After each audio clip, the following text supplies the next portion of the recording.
नमस्कार साथियों, बहुत बहुत स्वागत है आप सभी का एक बार फिर से आपके अपने चैनल पर जिसका नाम है सॉल्वेंटिक, जहां हम बात करते हैं सॉल्वेंट एक्सट्रैक्शन प्लांट से जुड़ी हुई हर समस्या के बारे में, हर प्रॉब्लम के बारे में।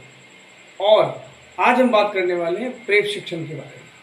प्रेप शिक्षण से हमने जो पहले वीडियोस बनाए हैं, क्लीनर के बारे में बनाया था, इनकमिंग कन्वेयर के बाद में क्लीनर, सबसे पहला आइटम क्लीनर था जिसमें माल की साफ सफाई होती है। ठीक है, प्रेप में काम ही होता है प्रिपेयर करना। ठीक है, तो वहाँ पर सबसे पहला काम होता है सीड को, सोयाबीन के पर्पज से हम ये वीडियो बना रहे थे। तो सीड हो या राइस ब्रान हो, है ना, तो पहले उसको क्लीन करते हैं क्लीनर के द्वारा। तो राइस ब्रान का प्रोसेस थोड़ा अलग होता है, सोयाबीन का प्रोसेस थोड़ा अलग होता है। हम बात कर रहे हैं सोया प्रोसेस की।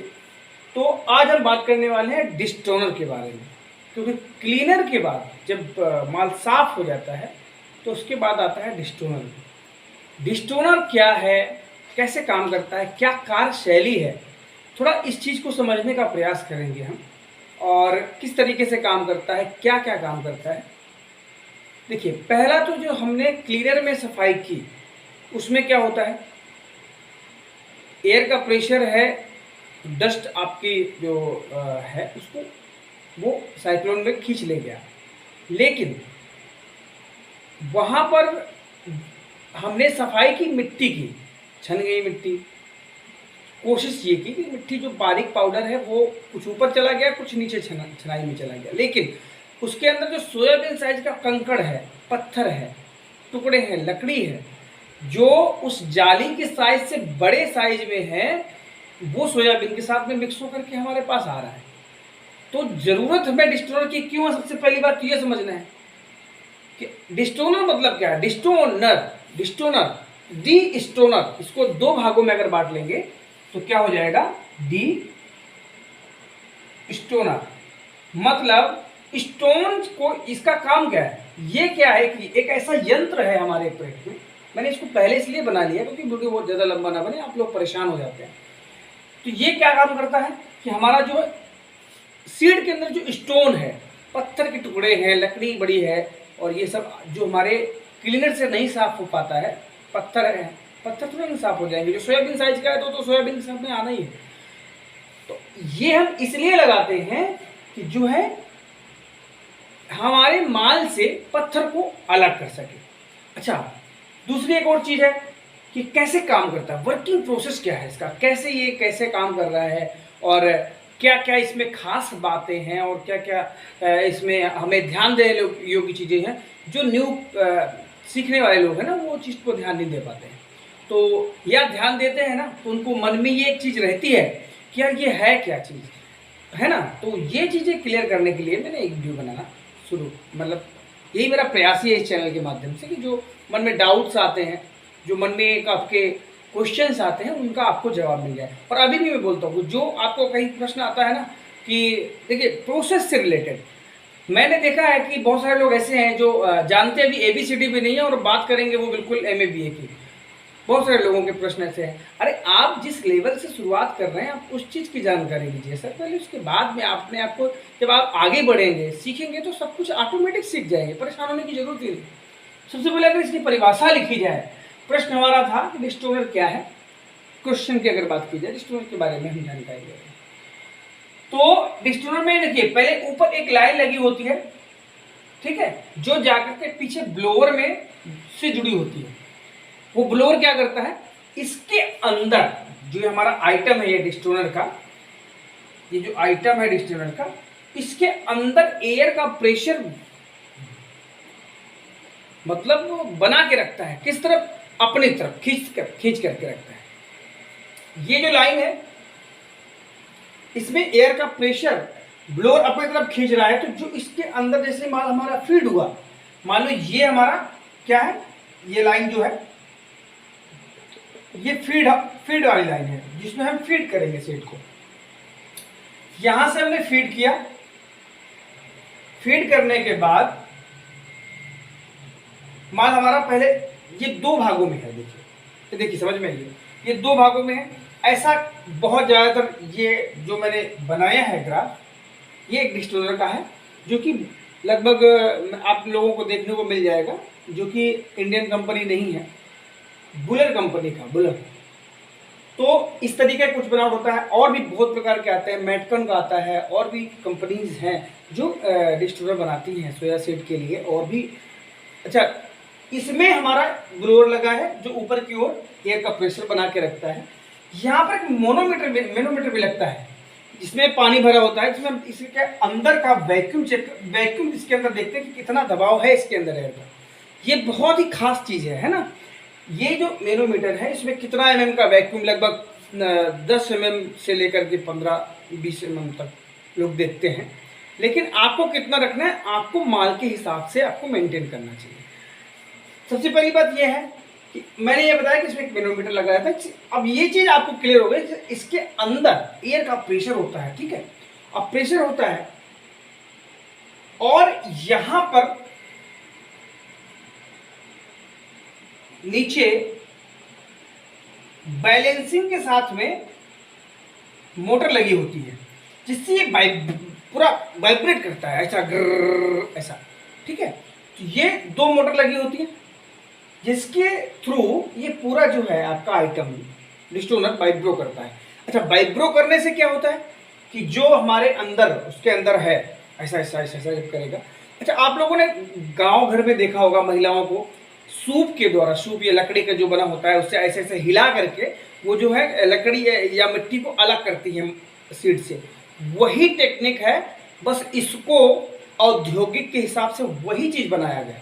अब वहाँ पर आपने देखा होगा ऐसा जब सूप से ऐसे ऐसे करती हैं, हिलाती हैं उसे, तो आपका जो मिट्टी है वो आगे की ओर जाता है, बड़ा बड़ा दाना पीछे की ओर आ जाता है।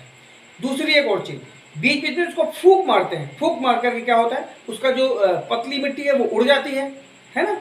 और छोटी मिट्टी जो है मतलब कचरा है वो भी उड़ जाता है। तो जो एयर का प्रेशर है वो क्या करता है, जहाँ से माल आया तो ये क्या करता है, ऊपर की ओर डस्ट को जो बचा, पहले तो क्लीनर ने उसको क्लीन किया है, अब जो बचा हुआ है वो इसके द्वारा डस्ट को ऊपर खींचेगा। जब वो ऊपर खींच लेगा, क्योंकि वैक्यूम है उसके अंदर, जिसे ऊपर खींच लेगा। अब इसमें बचा सीड, तो ये जो एयर का प्रेशर है ये यहाँ तक भी है, तो ये एक तो इसको जाम नहीं होने देता है। इस एयर का प्रेशर है तो उसके एयर की वजह से ऊपर की ओर माल उछलता रहता है वाइब्रो होने के कारण। अब यहाँ पर क्या होगा कि जो ऐसा ऐसा जब वाइब्रेट करेगा तो माल आपका आगे बढ़ता जाएगा, ठीक है। नीचे आएगा, कुछ नीचे आ जाएगा 2 पार्ट में, जो बड़ा मतलब है, और जो नीचे आएगा कुछ नीचे और कुछ ऊपर, ऐसा 2 भागों में बढ़ जाएगा। आगे आपका सीड चला जाएगा, यहाँ से गिर करके मेन जो है यहाँ से गिर जाएगा, जो जाली है ऊपर वाली जाली से नीचे क्रॉस हो जाएगा माल। ऊपर बचेगा क्या, पत्थर और लकड़ी। वो क्या करेगा, नीचे की ओर जब माल, ये कुछ माल ऊपर से इधर आ रहा है, कुछ नीचे से इधर आ रहा है, कुछ यहाँ के मतलब नीचे जो है बारीक जाली लगी रहती है 150-2 mm वाली, वो जो मिट्टी को यहाँ पर गिरा देती है नीचे, ठीक। अब ये जो माल है आपका, इधर से आपका ये जो लगा हुआ है, ये रबड़ का एक लगाया जाता है, जिससे हम पत्थर यहाँ से हमारा आउट होता है। ये जो है सीड आगे की ओर निकल के यहाँ से आउट हो रहा है, आउटलेट, ये सीड का आउटलेट इधर से है, वो ऐसा ऐसा वाइब्रेट करता है, तो जो पत्थर है वो ऊपर रह जाता है और सीड आपका आगे बढ़ जाता है। तो पत्थर आपका कहाँ से आउट हो रहा है, यहाँ से, यहाँ पर पत्थर आउट हो रहा है, और ये जो सीड है आपका क्लीन वाला, ये यहाँ से आउट हो जाएगा। कैसे वाइब्रो कर रहा है, उसमें जो बैलेंसिंग के साथ में जो मोटर लगी होती है उसके द्वारा इसको वाइब्रेट किया जाता है। एयर के प्रेशर के द्वारा इसमें वैक्यूम क्रिएट किया जाता है।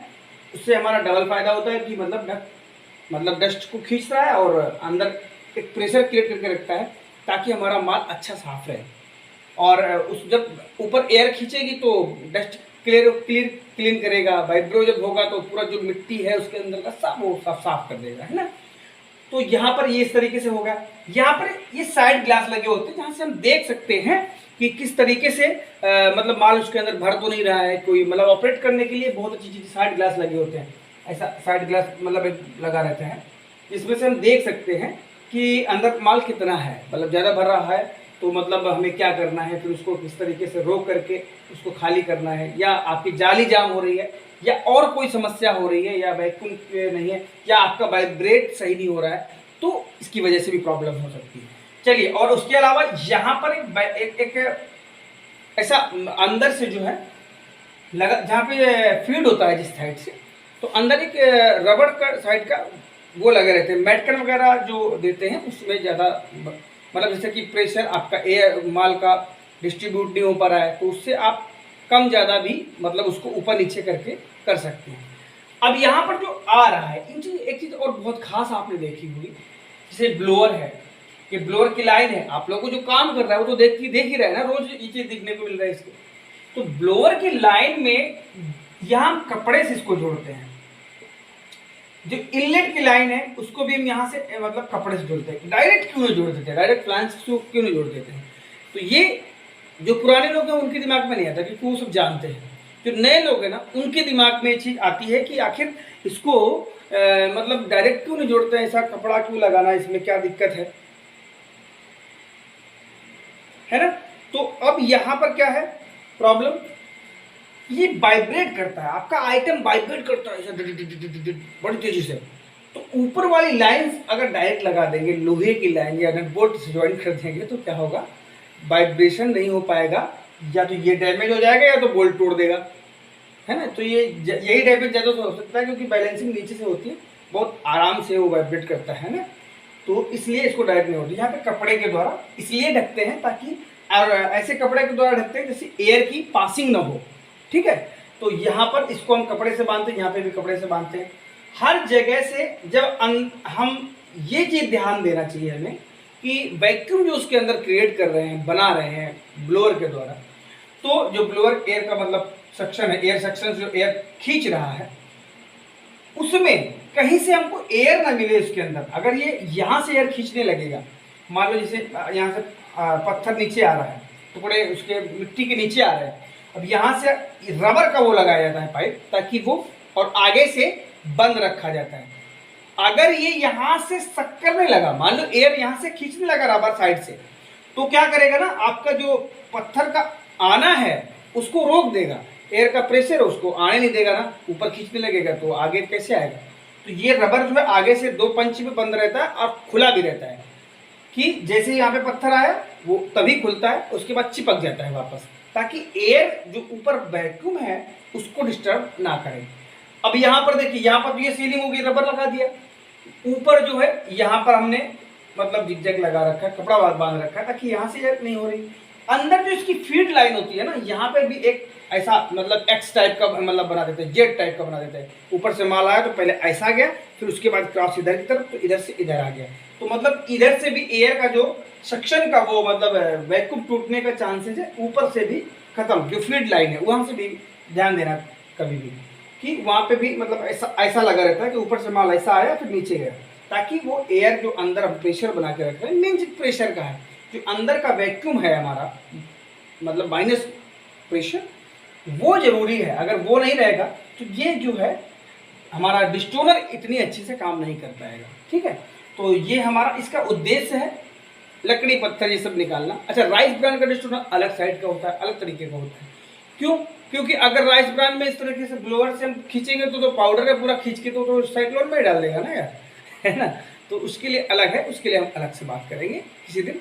और ये हमारा सोया का मतलब ये कौन सा सोया का हमारा ये डिस्टोनर था, जिसमें हमने डिस्टोन मतलब पत्थर को निकालने का प्रोसेस समझा, कैसे निकालता है, 2 भागों में होता है और ये सब सारा सिस्टम। तो कैसा लगा वीडियो? क्या चीज़ समझ में नहीं आई क्या? ऐसा मतलब कोई ऐसी चीज़ जो आपको अभी मतलब वो समझ में नहीं आई? अच्छा, एक चीज़ और होती है, जो यहाँ पर एक स्टैंड टाइप का लगा रहता है, ये नीचे जुड़ा रहता है, इसके थ्रू हम थोड़ा बहुत उसको ऊपर नीचे मूवमेंट भी कर सकते हैं, लेकिन बहुत ज़रूरत नहीं पड़ती। वो जो जिस हिसाब से वो सेट कर दिया जाता है एक बार, उसी हिसाब से वो चलता है। ज़्यादा उसको ऊपर नीचे करने से उसका जो सेटिंग है वो बिगड़ सकती है।